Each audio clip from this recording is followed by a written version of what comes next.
In early December, China decided to strengthen export controls on some important items, including superhard materials such as gallium, germanium, antimony, and key materials such as graphite. This measure is mainly to counter the U.S. sanctions.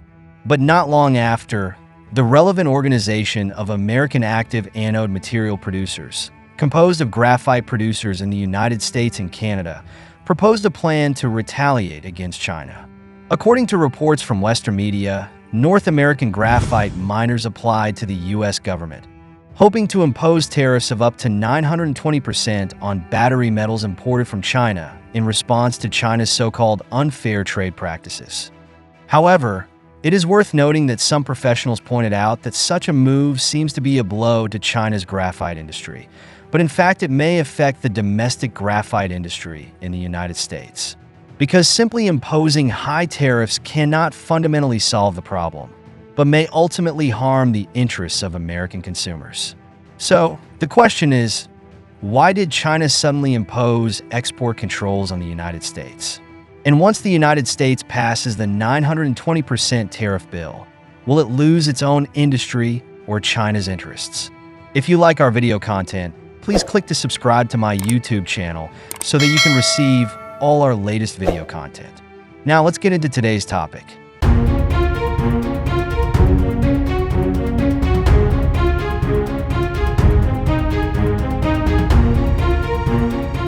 Looking back at the data of the past 3 years, China's imports in the chip field were $439.7 billion US dollars, $415.6 billion US dollars, and $349.4 billion US dollars respectively. According to the import situation in the first 10 months of this year, the annual import volume is expected to exceed $350 billion US dollars. At the same time, the share of U.S. chips in the global market has remained at about 50%. Based on these data, we can reasonably infer that about half of the chips imported by China each year come from the United States. Taking 2024 as an example, if China's total chip imports reach $350 billion US dollars, then about $175 billion US dollar will flow to the United States. This means that China's chip industry faces the long-discussed problems of stuck neck and making up for shortcomings. However, it is worth noting that although China's chip imports are still large, its import share is decreasing year by year. This shows that China has made a lot of progress in independent chip research and development and is gradually reducing its dependence on external supply. What's more interesting is that if China can replace part of the market share of U.S. chips, this may have a significant impact on the U.S. chip industry. For example, if China can replace 50% of U.S. chip imports, that is a market share of about $90 billion, it will directly impact the revenue of U.S. chip giants. In fact, China has also made active layouts in the field of silicon carbide in recent years.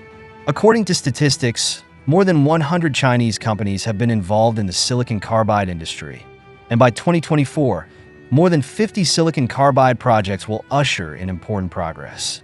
As far as I know, China currently has 2 8-inch silicon carbide wafer production lines in the mainland and completed the engineering batch offline in April this year, and is expected to achieve mass production next year.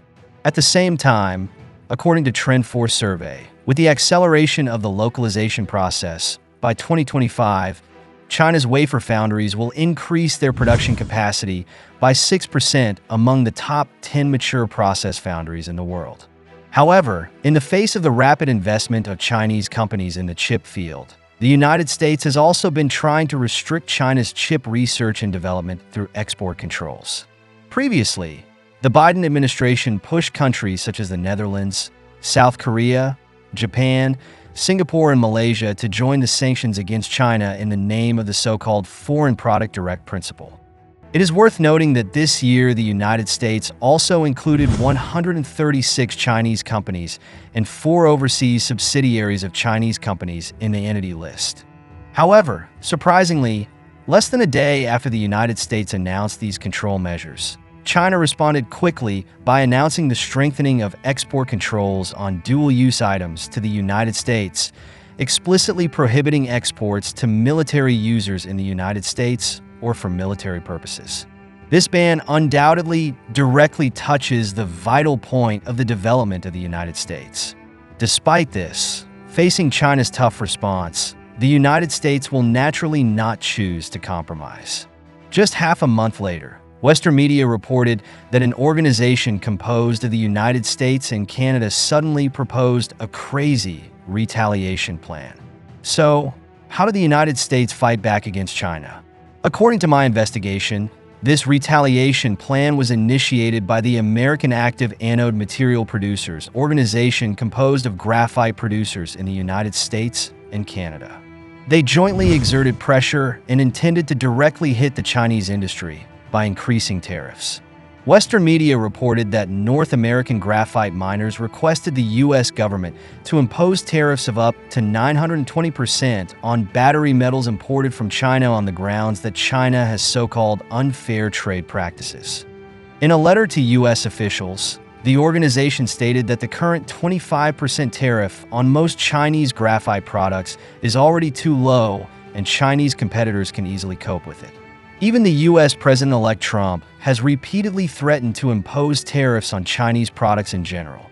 In addition, the Office of the United States Trade Representative also announced plans to impose 301 tariffs on tungsten products, polysilicon, and other products imported from China, and this measure is expected to take effect in January 2025.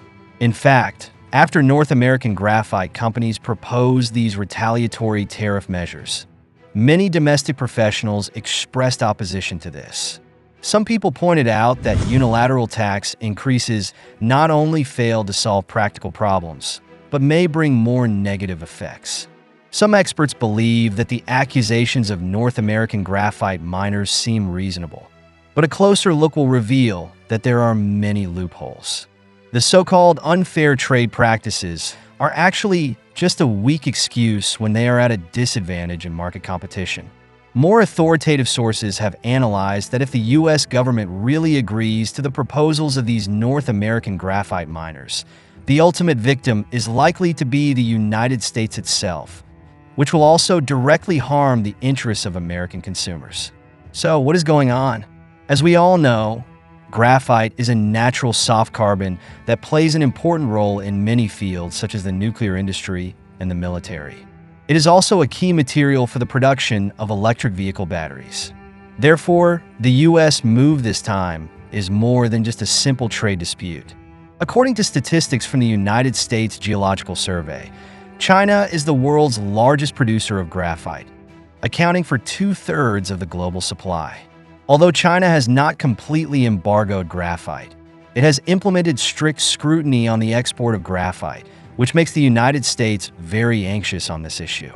At present, the electric vehicle and battery industries are developing rapidly, and graphite accounts for about 10% of the manufacturing cost of electric vehicle batteries. China's share of the global graphite market is as high as 92%. In contrast, the United States has relatively scarce natural graphite resources, and current synthetic graphite research is not enough to meet domestic demand. Data shows that the United States imported more than 91,000 tons of graphite from China in 2023, of which nearly 70,000 tons came from China, accounting for 77% of the total U.S. imports. This means that if the U.S. government decides to cut off China's graphite supply and rely on domestic producers to fill the gap, the final product manufacturing cost is likely to double. What's worse is that after Trump came to power, he planned to cut welfare subsidies for the electric vehicle industry, which means that the manufacturing cost of electric vehicles in the United States will rise further. As early as 2018, during his first term, Trump imposed a 25% tariff on synthetic graphite from China. At that time, Tesla was the only American company exempted on the grounds that this would damage Tesla's competitive advantage.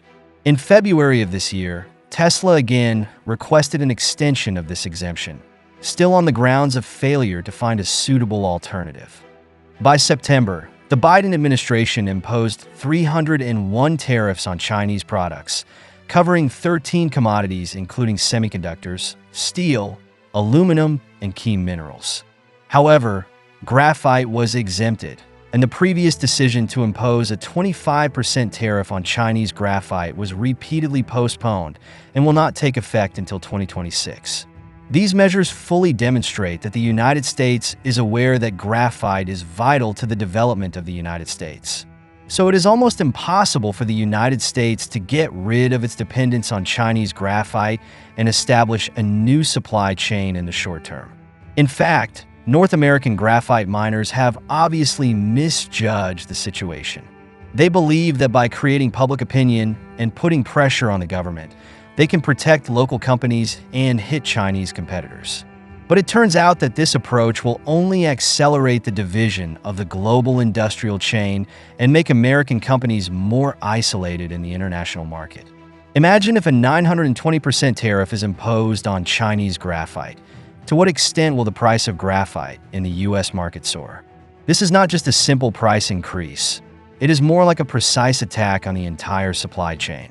The new energy industry will bear the brunt, the price of electric vehicles will skyrocket, and the cost of batteries may also get out of control. Musk's technological blueprint is closely related to Chinese graphite. If the supply of Chinese graphite is limited, the manufacturing costs and market competitiveness of Tesla and other automakers will inevitably be greatly impacted, and even the global layout will be frustrated. Of course, even if the United States decides to impose a 920% tariff regardless of its own losses, China will not be greatly affected. After all, there is no shortage of buyers for rare minerals such as graphite, and it is a non-renewable resource itself. As of 2023, the world's graphite reserves will reach 280 million metric tons, of which China has the largest graphite reserves, reaching 78 million metric tons, accounting for 27.86% of the world's total reserves. Although Brazil also has 74 million metric tons of graphite reserves, it still has to rely on China for its graphite refining capabilities. At present, the world's graphite is mainly divided into two categories: synthetic graphite and naturally mined graphite. It is worth noting that synthetic graphite has occupied 80% of the global market, and 90% of naturally mined graphite comes from China. Therefore, although other countries also have graphite reserves, most of the graphite still needs to be shipped to China for refining before it can be exported. More importantly, last year China decided to impose export controls on certain graphite items in order to ensure national security. For the United States, the question now is no longer whether they need graphite, but whether China is willing to continue to provide it. So, do you think the U.S. government will really dare to impose a 920% tariff on Chinese graphite? To not miss out on our future projects and news updates, please make sure you subscribe to our channel and turn on notifications. We will continue to provide you with more exciting and interesting content.